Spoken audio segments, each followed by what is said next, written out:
We all rely on farmers and ranchers, but farming is riskier than other businesses out there. Crop insurance helps farmers manage their risk. With crop insurance, farmers put skin in the game by paying premiums and shouldering deductibles. That keeps taxpayers from having to pick up the whole bill every time disaster strikes. Today, about 90% of U.S. farmland is insured, providing $100 billion in protection to more than 130 different kinds of crops. It's a testament to the program's success. Thank you for joining us today for the Meet the Farm Hands video segment. I'm your host, Hannah Pagel, and today we are with Fitz Elder. Hi, Hannah. How are you? I'm doing good. Thanks for joining us today. I'm pleased to be with you guys. So to kick off the interview, let's just go back to the beginning and kind of just walk us through how you got out here to Capitol Hill. Sure. So I was born in Martinsville, Virginia, which is Southside Virginia, and my family lived throughout the Southeast most of my life. We lived in North Carolina, Mississippi, and Tennessee. Then my family returned to Virginia. In high school, I sort of fell in love with the West. So started working did a lot of backpacking trips, hiking trips, really enjoyed it. But when I had time for college, I said, I want to go out west of school. So ended up going to University of Montana, Missoula, Montana, where I studied forestry. I spent my summers working for Plum Creek Timber Company, setting up timber sales.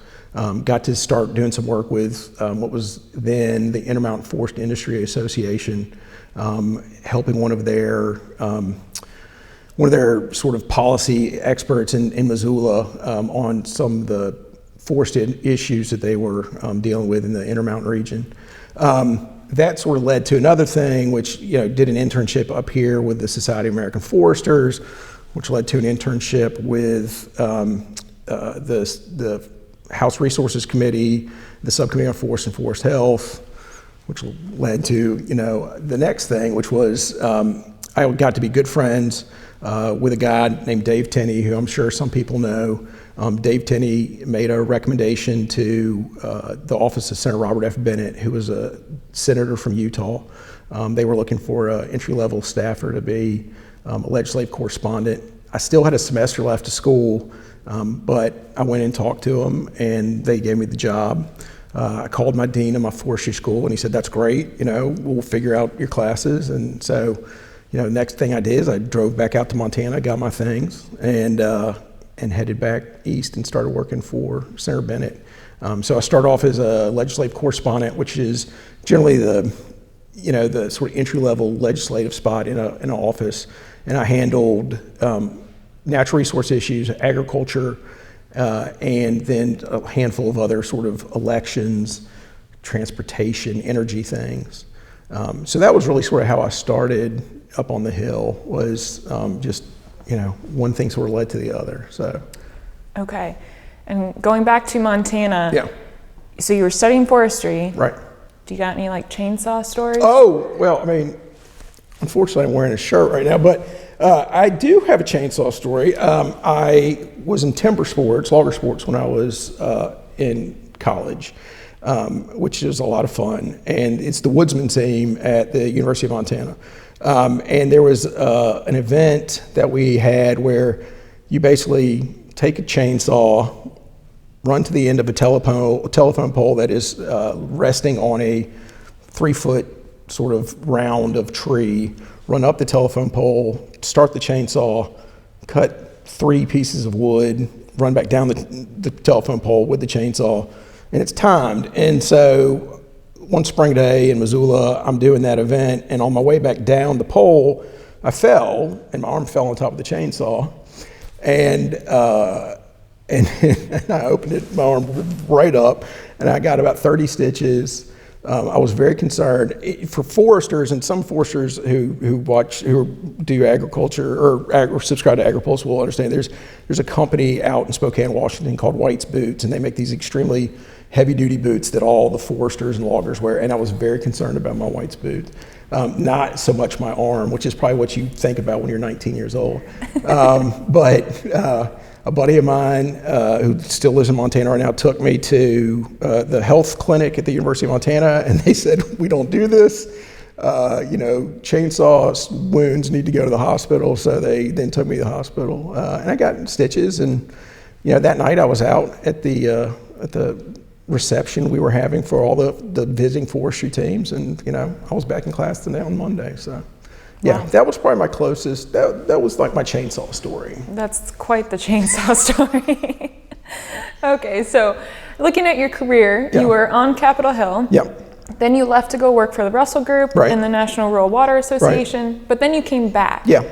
What made you want to come back? Well, so, before I left to go be a lobbyist, I was in the purse office center, Ben, as I mentioned, and then I got to be on the Appropriations Committee, where I was the clerk, which is sort of the senior staff person for the subcommittee that handled appropriations for USDA and the Food and Drug Administration. And I really enjoyed that job. That was a tremendous opportunity. Got to work on a lot of neat things with a lot of neat people, see the world, and I enjoyed that. And I'd done that for a period of time, and I thought it was a good time to leave. Did my lobbying, but to come back, Senator Cochran from Mississippi was the chairman of the Appropriations Committee when I returned, and then the staff director was a gentleman named Bruce Evans, and I had tremendous respect for both Senator Cochran and for Bruce.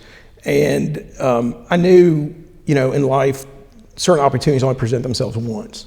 And I knew that I probably would not have a chance to work for Senator Cochran if I didn't take that opportunity.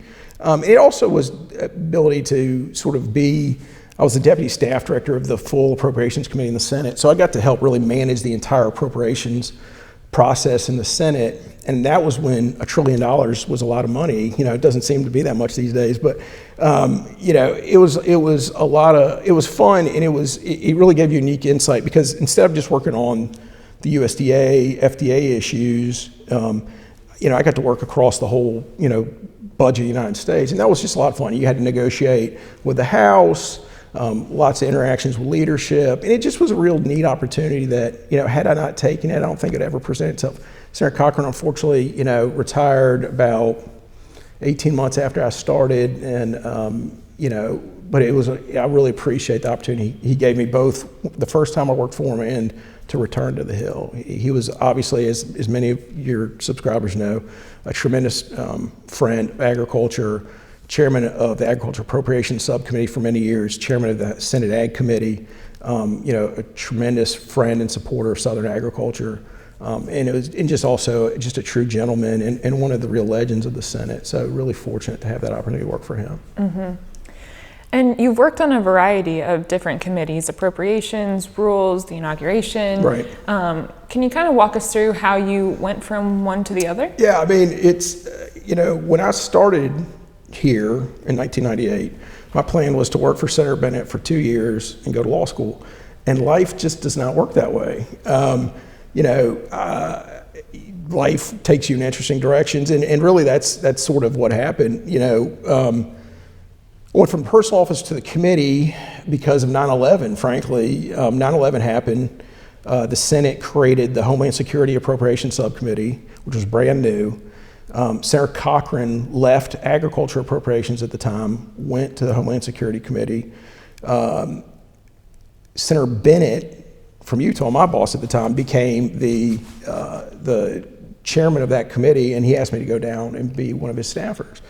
And then, did that for a while. We talked about me coming back. When Senator Cochran left, Senator Blunt's office, approached me and asked me if I'd be interested in working for them on the Rules Committee. The Rules Committee is sort of involved in what I like to call is the care and feeding of the Senate. Senator Blunt is a tremendous senator. I have tremendous respect for him, and so I thought that would be a really neat opportunity. I also care about the Senate as an institution, so I thought it'd be a really unique opportunity. The inauguration, that sort of is part of the responsibilities once you're the staff director of the Rules Committee.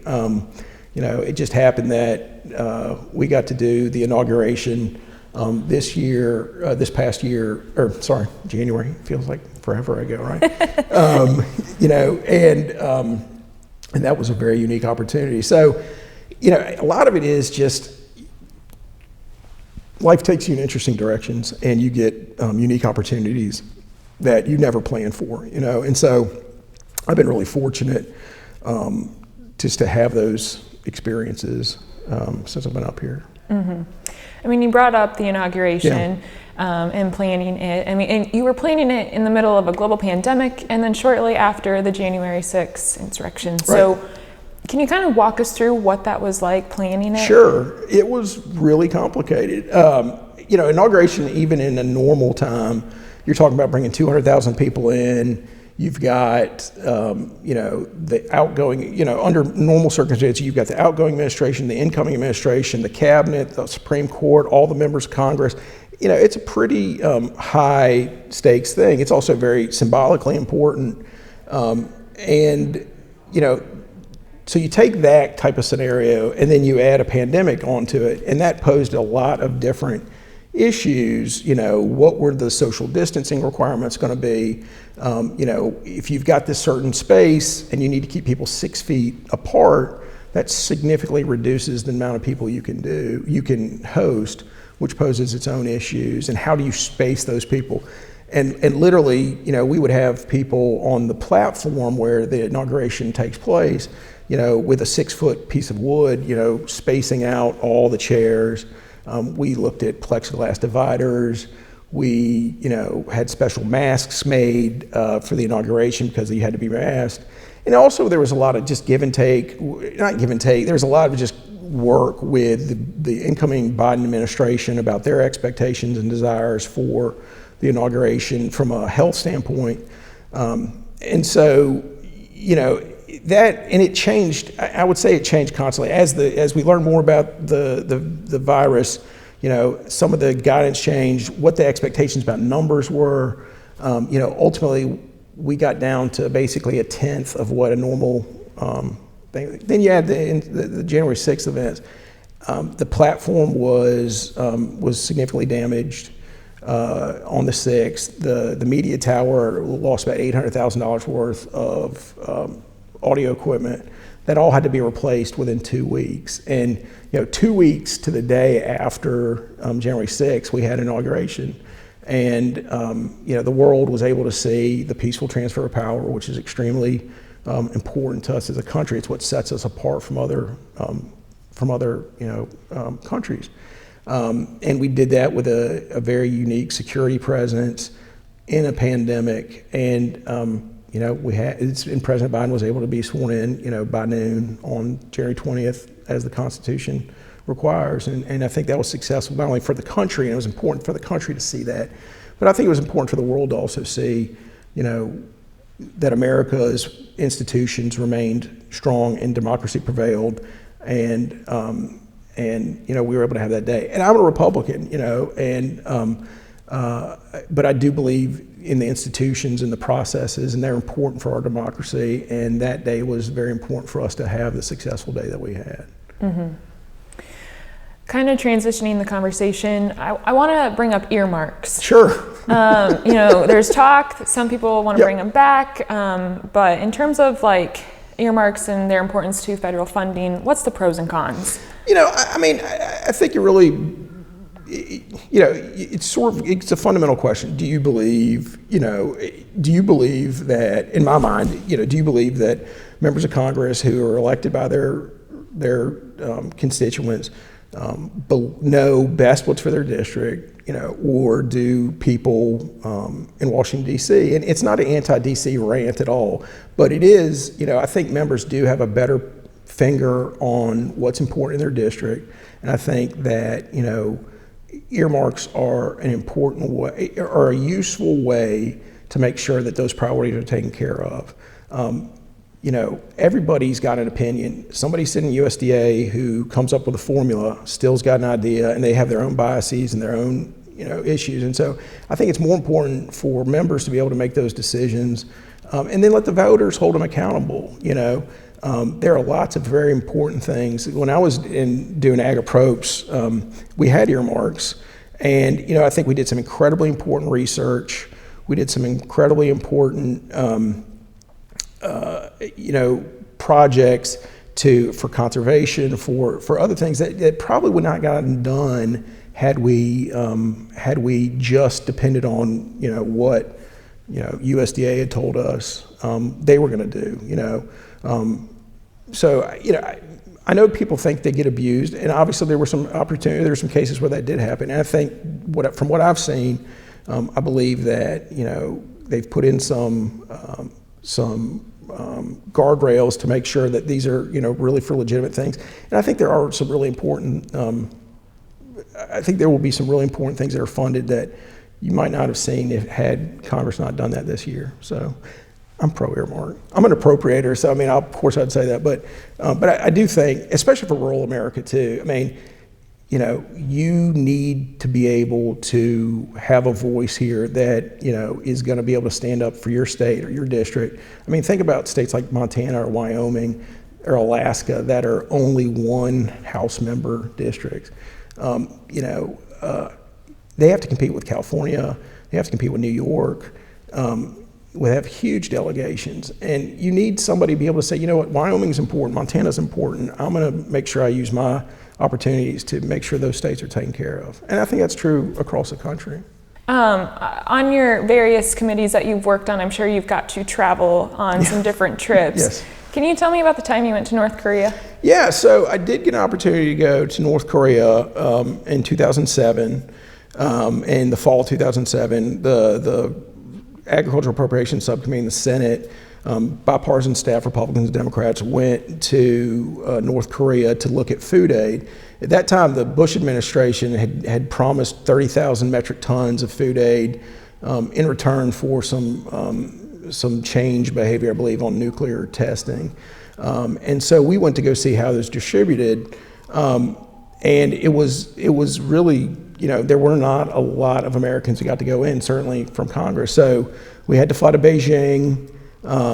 Then we had to get our passport or get our visas from the North Korean embassy in Beijing, because they don't obviously have one here. It's interesting, they don't stamp your passport. They give you a card that they take when you leave. So the only record you have that you were there is pictures, basically.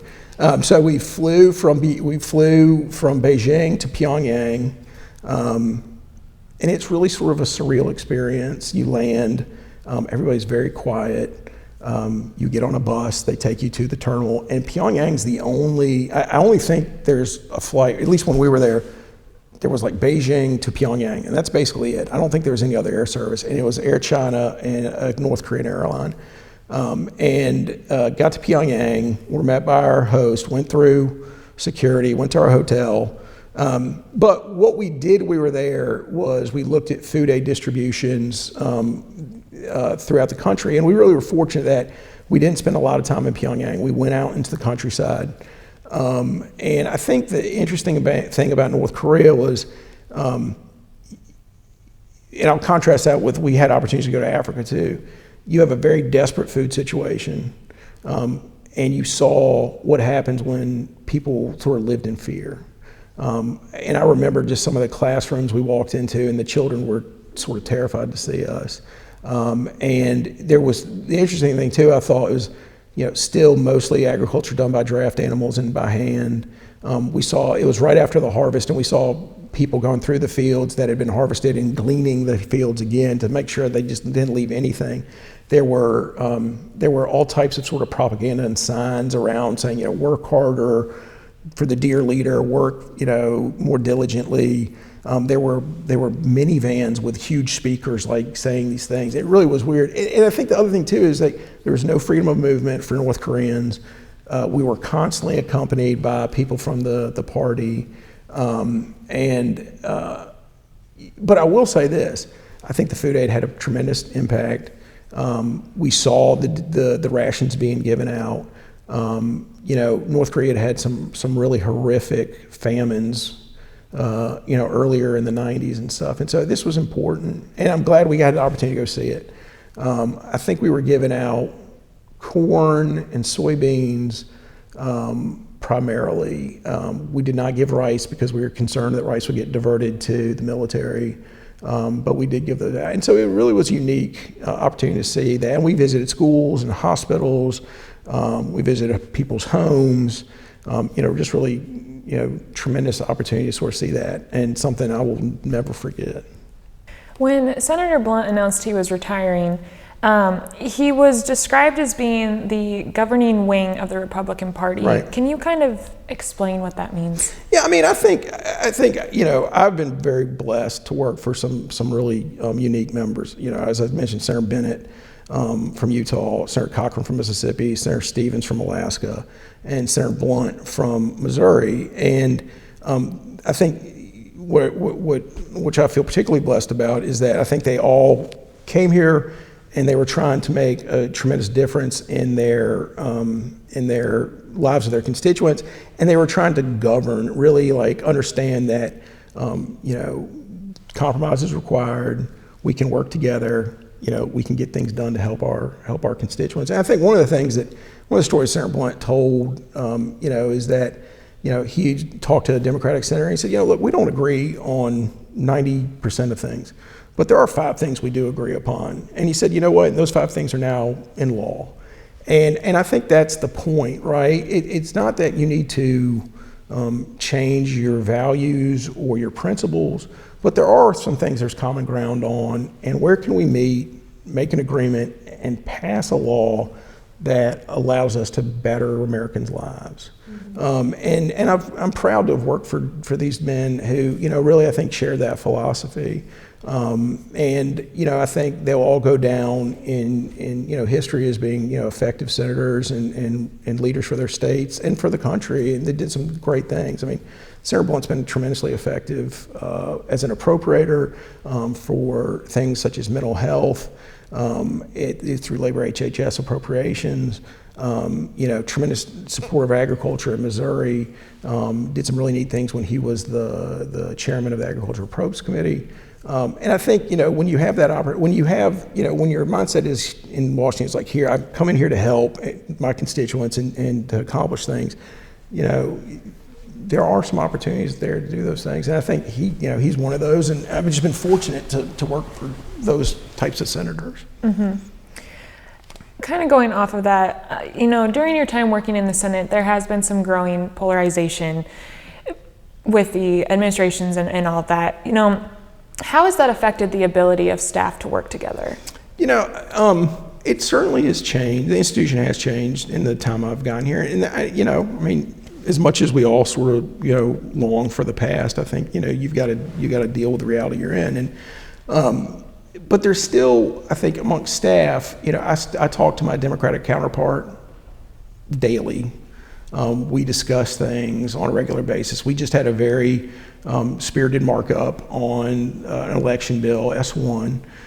It was sort of very abnormal for the Rules Committee. It was 8 hours long, 41 amendments. Because there was, strong opinions on each side, but we worked together to make sure that it was going to be a productive hearing, a productive markup, that we both sort of understood how the process was going to work. We tried not to surprise each other, and so it just sort of we work together and have a respectful relationship, treat each other with courtesy. And there's that understanding that there's simply things we just disagree on, but that doesn't mean it's not personal, and it doesn't mean we can't work together. It just means I view this the way, you view it that way, and we're going to work and we're going to vote and we're going to see what happens. But I think that's really as a staffer, that's that's really sort of, that still happens as long as there's a willingness from each side to behave that way. And I think that's part of it too. You've got to be willing to say, I want to work with you for the betterment of the institution, the committee, the government, the country. You have to sort of approach it that way. Okay. I want to transition the conversation again and talk a little bit more about Fitz outside of work. Yes. Tell me more about your family and your 3 boys. Sure. So I've got 3 sons. I have Fitz Elder the 5th, who's my oldest. He's 21. He is a student at the University of South in Swanee, Tennessee. He is studying political science. He's a very avid fly fisherman, and will be working in Alaska this summer. William O'Connell Elder is my middle son. He's 18. He'll be 19 on July 4th, and he is involved in construction, and looks for COVID sort of changed his trajectory, but he's he's going to be going to trade school, and will be involved in the sort of construction aid. And then Keegan Morse Elder is our third son. He is 12. He's about 5'7" and is built like a traffic barrel. He's playing football right now because we have a spring season. And in the past 3 years, he did raise beef cattle for 4-H in Loudoun County, and that was a tremendous experience for him and for me. I really enjoyed that. And we have a house about 50 miles from here in western Loudoun County, which is still somewhat rural, and it's a nice place to live. Mm-hmm. I hear you like a good glass of bourbon. I am fond of bourbon and, American spirits. Obviously, agricultural product, you have to use new oak barrels to age it in, which is a great forest product. I was recently in Kentucky and got to stop by a couple of the distilleries, which was a lot of fun to see that process and those products being made. So I like a good American spirit. So yeah, absolutely. I have to ask, you're known for your signature bow tie. Is there a reason, or? I've basically worn bow ties my entire life. I don't actually own a long tie. I probably have like 75 bow ties or something. My grandfather on my mother's side was a newspaper publisher, and he wore bow ties, and it's just something that sort of stuck with me, and I've worn them my entire life. And I just like them. They're different. I think if I didn't wear it, people wouldn't recognize me. And so it's helpful. I can always tell people if I'm meeting them, I've got a bow tie on. I just like them. They're a little bit different. Mm-hmm. So.